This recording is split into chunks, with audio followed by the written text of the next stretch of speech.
kalau ditanya apakah lebih susah atau mudah, tergantung cara kita memandang. Karena hidup ini adalah sebuah perspektif ya. Apabila kita melihat itu mudah, maka akan mudah. Tapi kalau kita melihat itu susah, maka akan susah. Nah, yang paling penting adalah bagaimana kita bisa melihat zaman ini secara positif. Apabila kita melihat secara positif, maka hal yang mudah pun akan, hal yang susah pun akan semakin mudah untuk kita kerjakan. Semua orang pernah sekolah, tapi Halo semuanya, welcome di Social Spark, satu suara sejuta inspirasi. Nah, kenalin aku Stephanie Lee, dan hari ini aku yang bakal nemenin kalian untuk bisa bicara bersama tamu spesial kita hari ini, yaitu Bapak Rudyanto Tanwijaya selaku Kepala Sekolah dari SMA Buris Budi Cita. Nah, Bapak gimana nih kabarnya hari ini? Baik atau buruk? Ya, sejauh ini baik-baik aja. Udah sehat? Ya sehat. Udah minum air?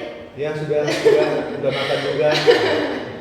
Oke, kita langsung mau lanjut apa mau basa-basi dulu nih Pak? Nah, boleh terserah daripada moderator. Selaku kepada host ya. Iya. Oke, jadi menurut Bapak nih, karena kan banyak sekali perdebatan di media sosial bahwasannya murid sekarang itu lebih susah dibandingkan murid zaman dulu. Maksudnya itu dari segi pembelajaran, dari segi cara mengajar itu lebih berat gitu loh. Jadi untuk murid sekarang tuh sulit untuk menyamai kemampuan mengajarnya. Menurut Bapak lebih susah itu jadi murid sekarang atau murid di zaman dulu? Karena kan kebetulan kita juga beda generasi ya Pak ya.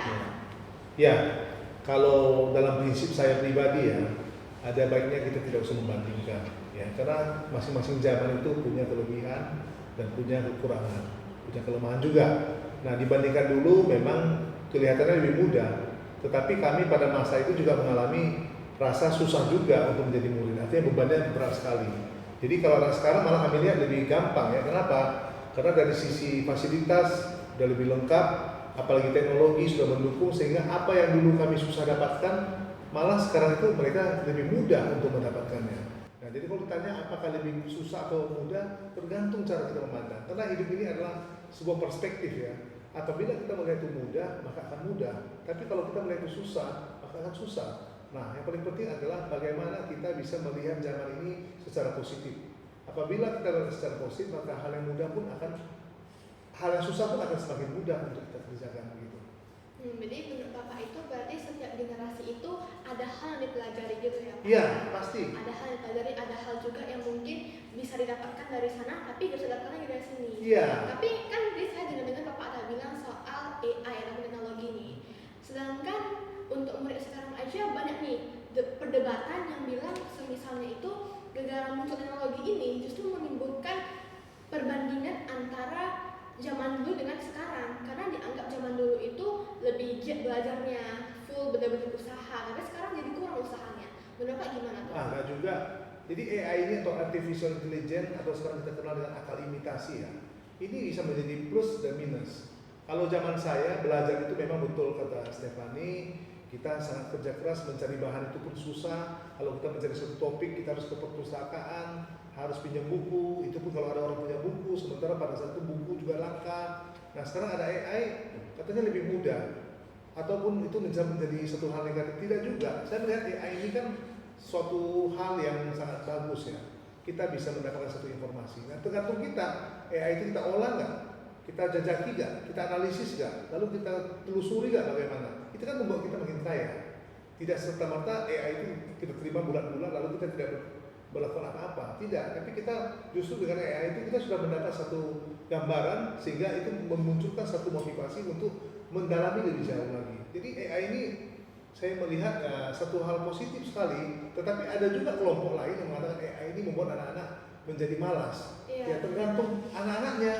Kalau dia menerima bulat-bulat ya sama juga pada zaman kami dulu, ada buku disalin, buku itu bulat-bulat, tidak ditelusuri. Nah itu kembali kepada kita sebagai guru, bagaimana kita mendorong murid itu untuk melihat AI ini sebagai sebuah hal yang positif, lalu kita menjadikan AI ini sebagai suatu jalan untuk bisa mendalami lebih jauh lagi apa yang ingin kita pelajari.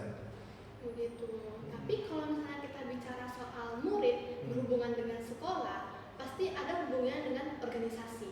Nah, menurut Bapak, organisasi di sekolah itu justru menjadi sebuah hal yang bisa menjadi wadah berkembang bagi murid-muridnya atau justru menjadi mengganggu? Karena banyak nih pro dan kontranya ya kan? Ya, sama seperti pernyataan saya semula tadi, yaitu perspektif ya. Ini selalu saya pegang kuat dalam diri saya. Apabila kita mau baik, maka perspektif kita, pola pikir kita, sudut pandang kita, kiblat pikiran kita harus positif dulu. Masuk organisasi ada dua tipe. Kalau kita mau mendalami, mempelajari, maka kita terlatih banyak.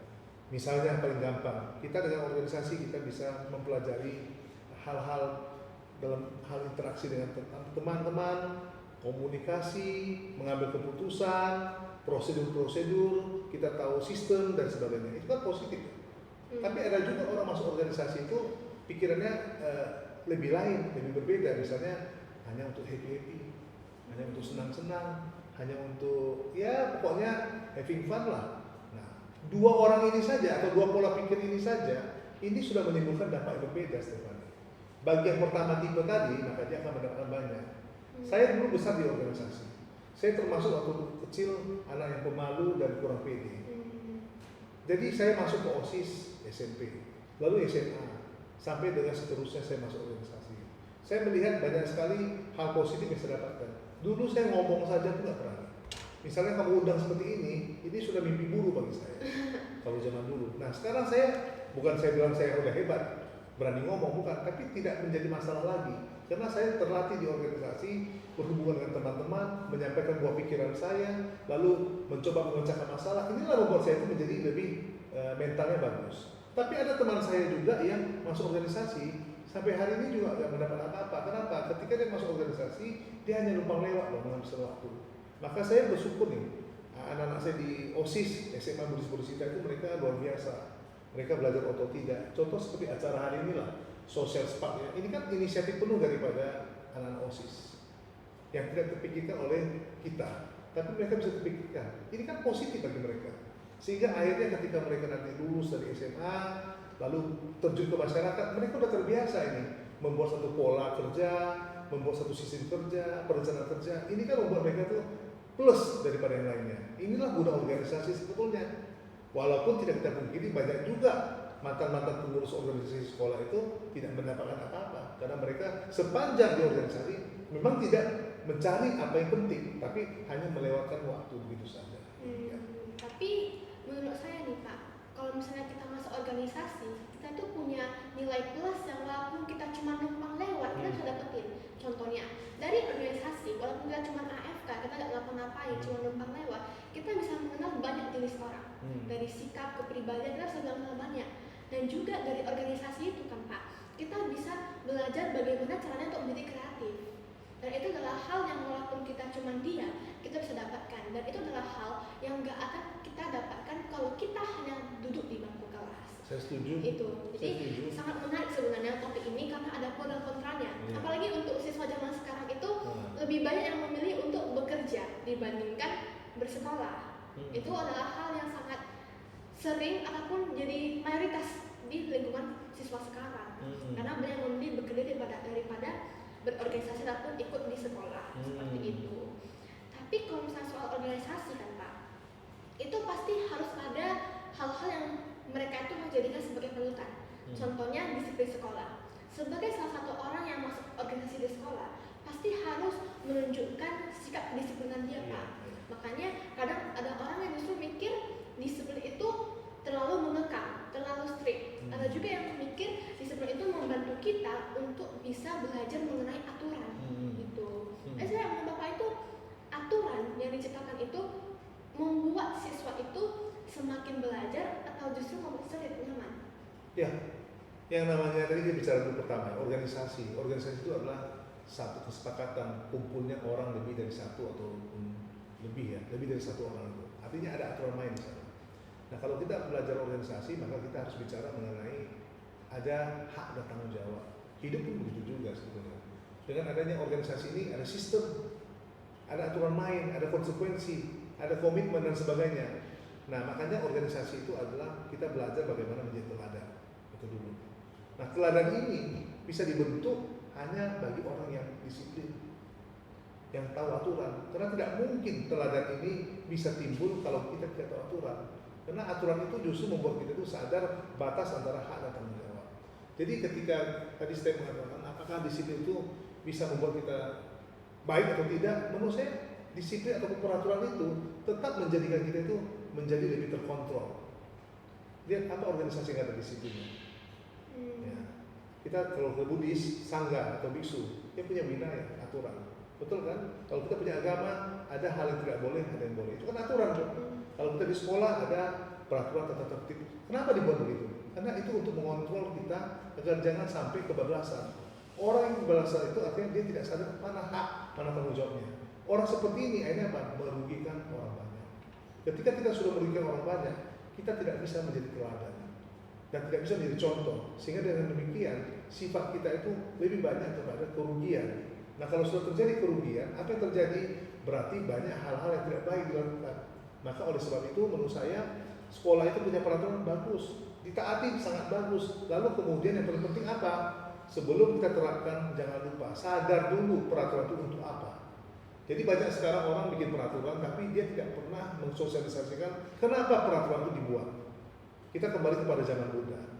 Karena kita di sekolah Buddhis. Kenapa Buddha itu bikin peraturan? Dia selalu jelaskan peraturan itu muncul kenapa. Supaya orang tahu kalau ini dilanggar maka akan terjadi seperti itu. Nah kadang-kadang peraturan itu hanya timbul sebagai satu pihak saja atau sepihak saja sehingga akhirnya orang ogah-ogahan melaksanakannya. Kenapa? Dia tidak sadar ketika dia langgar itu sebetulnya ada konsekuensi yang harus diterimanya dan orang lain juga menerima itu. Tapi kalau dia tahu bahwa kalau dia langgar akan terjadi dampak yang tidak baik kepada dirinya dan orang lain, mungkin dia akan lebih sadar dan tahu diri untuk mematuhi peraturan tersebut. Gitu. Berarti dari Bapak itu peraturan itu muncul karena terjadinya pelanggaran. Iya, di zaman Buddha ya, saya cerita zaman Buddha. Buddha itu buat peraturan, karena ada pelanggaran-pelanggaran dan dilihat itu merugikan, maka dia buatlah satu peraturan. Tapi menurut saya bukan cuma di zaman Buddha sih Pak, sampai sekarang masih terbawa. Karena setiap peraturan kita dibuat karena adanya pelanggaran Nah, itu telah tercipta. betul kalau gitu. Tapi bagaimana nih kalau misalnya kita bilangnya itu soal masyarakat sekarang, semakin dibuat aturan semakin ingin dilanggarnya. Memang secara sepihak, secara egoistik kita melihat peraturan itu sangat mengekang kita. Contoh bagi pengendara motor pakai helm itu mengganggu dia ingin bebas. Nah tapi dia lupa ketika dia terjadi apa-apa helm itu sangat membantu dia. Tapi dia tidak berpikir sampai ke sana, dia hanya berpikir bahwa itu mengganggu kenyamanan dia. Itu yang disebut dengan ketidaksadaran diri. Makanya masyarakat itu sebelum sampai ke peraturan itu menurut saya adalah perlu disadarkan dulu konsekuensi dan segala hal itu. Sehingga dengan demikian mereka itu tahu kalau dilanggar itu apa akibatnya. Itulah beda negara maju dengan tidak maju. Negara maju atau negara yang sudah peradaban yang tinggi, mereka sadar sepenuhnya apa yang mereka lakukan. Sementara negara tidak maju adalah mereka hanya melihat diri mereka sendiri bahwa mereka itu dirugikan. Padahal ujung-ujungnya adalah mereka itu dirugikan kalau terjadi apa-apa. Nah, seperti tadi pakai sepeda motor tidak pakai helm. Kalau jatuh kepala saya akan bocor. Iya kan? Lalu orang tuanya punya. Orang tuanya juga sedih kan? Lalu biaya lagi kan sebagainya. Sehingga akhirnya kalau dipikirkan maka kita merasa helm itu sangat penting. Betul nggak? Kedua, misalnya kita dilarang misalnya apa ya peraturannya menjaga sarana prasarana umum. Kalau kita nggak jaga apa terjadi? Berarti ada orang yang tidak merasakan nikmatnya prasarana itu. Contoh lampu jalan mati, gelap. Kalau gelap bagaimana? Membuat suasana tidak bagus, memunculkan potensi-potensi kriminal. Tapi kalau terang benderang semuanya, kita kan nyaman, kita kan terlindungi dan sebagainya. Itu merugikan siapa? Tidak ada, tapi justru menguntungkan kita. Tetapi ada orang merasa kalau terang ini mengganggu dia, atau dia melempar batu supaya pecah, itu kesenangan dia. Tapi dia lupa itu berakibat kepada banyak orang. Demikian. Tapi kan Pak, kalau misalnya dilihat dari masyarakat sekarang, justru semakin dia diatur dia semakin nggak mau nurut. Tapi kalau dia nggak diatur dia mau nurut. Itu yang jadi perdebatan kenapa disiplin itu justru jadi hambatan. Nah, itu kembali kepada metode. Jadi oleh sebab itu bagi yang mengatur ini atau membuat peraturan itu penting teladan dari Stefan disebutkan. Jadi alangkah baiknya kalau kita mengatur orang, kita dulu sudah siap diatur. Sehingga akan menjadi contoh ya, menjadi teladan. Tapi kalau kita suka melanggar, tapi kita mengatur orang, dia tidak akan mungkin mau diatur. Itu adalah hukum alam itu.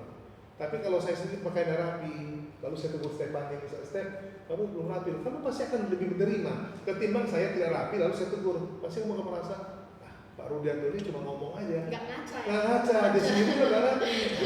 timbullah yang tadi kamu bilang itu membantah dan sebagainya. Ya.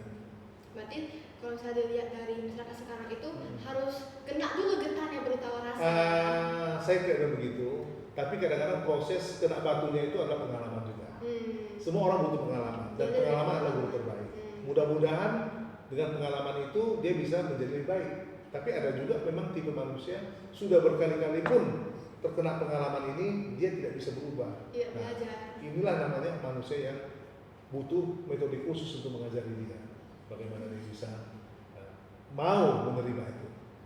Tapi kalau misalnya bilang soal lingkungan pengajaran, contohnya lingkungan yang paling dekat dengan sekolah organisasi. Bagaimana jika ada murid yang dia itu tidak nyaman gitu dengan organisasi dia, yang justru membuat dia semakin tidak mau menuruti aturan kalau tersedia. Kalau ada murid seperti itu, mungkin perlu peranan daripada orang sekitarnya, atau lebih tinggi lagi mungkin guru-gurunya, atau mungkin lebih tinggi lagi wakil kepala sekolah mahasiswanya, atau mungkin lebih tinggi pada akhirnya kepala sekolah. Jadi kadang-kadang orang itu tidak nyaman, kita harus jangan langsung menjustifikasi lah. Kalau menurut saya, kita suka mengatakan istilahnya, kita panggil dulu, kita rangkul dulu, ada apa sebenarnya. Kadang-kadang banyak orang melihat ini tidak baik, tapi setelah dia dekati, oh ternyata baik. Tidak kenal maka tidak sayang. Jadi saya juga menjumpai banyak murid yang kadang-kadang juga terlalu negatif ya kepada suatu. Saya tidak langsung buru-buru mengatakan murid tersebut jelek, murid tersebut salah, atau murid tersebut negatif lah ya. Saya panggil, lalu saya bincang-bincang, lalu kita selami pola pikirnya dulu. Selidiki dulu. Ada apa ini dengan pola pikirnya? Kadang-kadang di pola pikir itu sudah ada sesuatu, makanya itu membuat dia itu punya perspektif pikiran begitu. Semua kembali dengan perspektif. Nah, jadi tugas kita guru di sekolah ini bagaimana membuat perspektif itu ibarat seperti antena ya. Dulu mungkin setiap itu tahu ada antena parabola ya. Antena parabola itu kalau minggir sedikit aja siarannya nggak dapat pada zaman saya. Maka biasanya saya disuruh papa saya, tolong kamu manjat dulu, kembalikan lagi antenanya. Nah siarannya bagus. Nanti bapak saya teriak, bagus tuh siaran, udah jernih warnanya. Nah ini antena nih. Jadi seperti juga pola pikir kita. Kalau kita ubah sedikit aja, dia langsung berubah. Sama seperti kita pandang sini, kita lihat ke sana. Tapi kalau kita ubah sedikit sini, ini udah berbeda lagi. Jadi perspektif itu paling penting. Nah perspektif itu didapat dari mana? Ya dari belajar. Nah belajar selalu jadi dari pengalaman. Pengalaman juga. Ya. Berarti misalnya ada sesuatu begitu, semua kembali lagi dengan guru-gurunya, Guru-guru pedulinya. Sekitarnya. Ya, jangan salah, guru-guru ini kan seperti petani ya, atau dokter. Petani itu kadang-kadang diberikan tanah yang keras. Tapi intinya kan harus bisa menumbuhkan tanaman kan begitu ya. Nah, tanah yang keras ini bagaimana petani bisa buat gembur ya? Begitu juga dokter. Tidak bisa dokter mengatakan aku hanya mau terima pasien pilek aja. Saya tidak mau terima pasien disentri atau diare. Dokter harus menerima semuanya, lalu kemudian dicarilah apa solusinya. Kita kalau jadi guru nggak bisa pilih-pilih. Oh, saya mau di Borisika ini datang anak-anak baik aja, anak-anak pintar aja. Lalu bagaimana anak yang nggak pintar? Siapa mau dididik dia? Dianggap tidak masa depan lagi ya. Nah, jadi mereka itu kan punya hak yang sama manusia. Maka saya suka mengatakan kepada guru-guru, terimalah. Tapi ketika mereka tidak bisa dibina lagi, berarti kita anggap kita belum mampu. Lalu kita serahkan kepada pihak yang lebih mampu. Tapi kalau sudah seperti itu kan Pak, itu kembali lagi dengan karakteristik guru-gurunya. Nah, harusnya di zaman Bapak pun itu adalah benar-benar guru killer. Kata pun guru yang dikenal lebih tegas, lebih menakutkan, yang bahkan sampai sekarang pun masih ada gitu berlanjut guru killernya. Menurut Bapak gimana tuh? Apakah guru killer itu justru jadi panduan yang baik untuk murid-muridnya, atau justru jadi panduan yang menjauhkan dirinya dari murid-muridnya? Iya dan tidak. Pada zaman saya guru killer itu sebetulnya sebutan dari kami aja. Sebetulnya pengertian killer pun kan kalau diterjemahkan dalam bahasa Inggris, killer itu pembunuh ya. Kan dia tidak membunuh. Hanya saja kita sebut killer apabila memang bagi kita terganggu kepentingan kita. Ini kan murid-murid bandel juga waktu zaman saya nih. Mereka mau di sekolah itu happy. Kalau bisa PR tidak ada. Gitu saya salah satu tentunya. Saya juga pernah muda kan seperti kalian. Jadi kalau datang guru itu agak sedikit, Rudianto kerjakan soal. Nah dulu kan masih main jewer. Killer dia. Sebetulnya enggak juga. Dia kan mendidik juga. Sebetulnya saya lebih suka mengatakan guru itu ada yang memang disiplin, keras, ada guru yang memang lebih pengertian. Jadi killer itu nggak ada, karena tidak pernah ada guru membunuh pada saat itu. Jadi itu sebutan kita aja untuk bahan olok-olok lah. Nah, jadi apakah guru killer ini bisa membuat kondisi belajar makin baik? Ya mungkin bisa, tapi baiknya itu adalah terpaksa itu. Nah, contoh saya dulu begitu dia masuk, ya pura-pura lah saya itu patuh gitu. Padahal dalam hati, kapan lesnya berakhir gitu. Jadi menurut saya itu tidak bagus juga, sehingga membuat suasana belajar itu tidak nyaman. Saya juga punya guru yang pengertian. Dia kalau nggak ada PR, kalau ada PR misalnya kalau nggak siap, ya paling dia nasihatin. Tapi dia nasihatin betul-betul dengan cara yang baik, sehingga saya betul-betul malu. Nah itu saya tunggu-tunggu guru tersebut. Dia tidak marah-marah dia. Jadi menurut saya pada zaman sekarang ini dengan anak-anak yang sudah begitu maju, yang sebutan guru keras seperti ini, yang membuat orang terancam, udah gak masalah lagi lah. Sekarang guru sama murid itu hendaknya menjadi seperti bapak dan anak. Enjoy ya. Iya, seperti saya dengan Stefani kan bisa gurau-gurau, tapi tetap ada batasnya. Kenapa? Kalau nggak ada batasnya susah. Di dunia ini tetap ada norma-norma yang Benar. ya. Tapi saya selalu menganggap murid saya itu anak, sehingga boleh curhat dengan saya dan saya juga mencarikan solusi untuk dia. Saling merangkul ya. Saling merangkul dalam arti yang positif saling ya. bercerita. Iya. Tapi semakin banyak guru yang lemah lembut, justru ada murid yang semakin kurang ajar. Nah, gini, ada pasien yang kadang-kadang dikasih obat dia nggak mau minum, ya kan? Maka si dokter cari informasi kenapa kamu minum. Oh ya dokter, pahit. Maka dikasihlah yang cairan, apa namanya itu? Sirup. Yang lebih manis. Iya. Ada pasien dikasih sirup, dia pun tak mau minum. Maka dicari akal, ditakut-takutin. Nanti kalau kamu nggak minum ini parah. Gitu. Jadi guru juga jangan pernah lelah lah untuk berjuang ya. Kadang-kadang ada murid bandel, ya kita harus cari kenapa dia bandel. Nah di OSIS juga banyak bandel-bandel juga kan. Tapi saya lihat setelah mereka bertambah dewasa, mereka baik kok. Jadi kebandelan ini kadang-kadang faktor usia juga sebenarnya. Ketika di SMP wajar bandel. Kenapa? Dia kan lagi puber, cari identitas diri. Nah ketika nanti SMA dia akan lebih turun tensinya itu, tidak begitu bandel lagi. Nah kita harus bisa terus mendampingi dia. Tapi ada memang yang tidak bisa didampingi, itu tadi saya katakan, berarti kita belum sanggup. Kita mungkin carikan yang cocok untuk dia lah. Nah jadi kadang-kadang guru ini juga harus seorang yang apa ya, seperti pelari. Apa pelari itu yang jarak panjang ya, sprinter jarak panjang ya. Jadi jangan dia jarak pendek, karena kalau jarak panjang dia tahan, tangguh dia. Tapi kalau pendek, sebentar aja udah terlengah. Akhirnya, udah pak, saya nyerah pak, 3 kilometer aja pak. Nggak boleh, guru itu harus betul-betul mendampingi. ya mendampingi ya, seperti guru-guru di Bolicita lah ya, saya lihat mendampingi, walaupun ada yang nakal-nakal, tapi tetap juga mereka perhatian. Karena setiap murid itu pasti punya cerita dan suara yang belum bisa didengar. Betul itu, saya setuju. Dan kita juga sebagai guru, bapak yang sebagai guru tuh pasti harus bisa mengetahui dari dalam dulu, sesuai kalau bisa begini ya, kalau bisa begitu. Itu ya. paling penting. Iya. Backgroundnya perlu. Jadi saya itu di sekolah saya cerita pengalaman sedikit ya. Dulu ketika saya masuk mengajar tahun 2003 di Bolicita, saya boleh dikatakan seperti seorang jagoan. Sama murid harus didengarkan. Kalau melawan sedikit saya langsung emosi gitu. Itu dulu. Setelah saya lama-lama saya melihat nggak boleh gitu. Nanti lama-lama saya kena stroke. Ya kan, karena murid ini 40 orang satu kelas. Zaman dulu masih banyak ya, punya 40 karakter. Kalau saya tidak paham mereka, maka saya yang akan susah nantinya. Maka pelan-pelan saya memahami mereka seperti kata Stefani tadi. Backgroundnya, latar belakang keluarganya, pola pikirnya, dan syukurlah setelah 23 tahun saya di Bolicita, saya melihat anak-anak Bolicita luar biasa. Ya, dengan segala kelemahannya, saya pikir mereka adalah anak-anak saya juga. Kurang lebihnya adalah anak-anak saya juga. Kurang itu biar milik saya, lebihnya untuk mereka.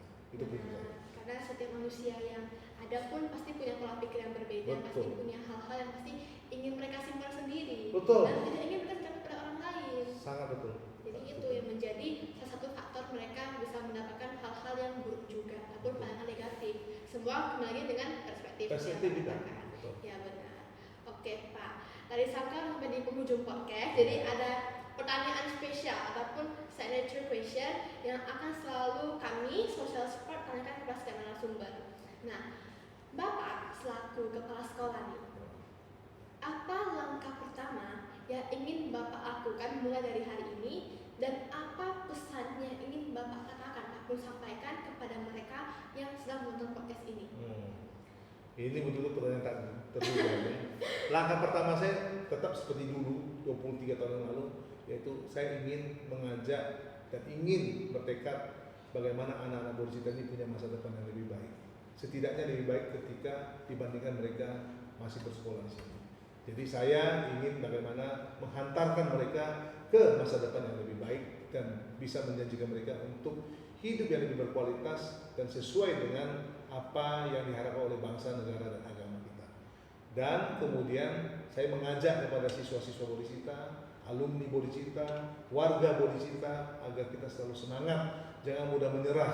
Mungkin dalam perjalanan pekerjaan kita, pengabdian kita ada hambatan suka dan duka.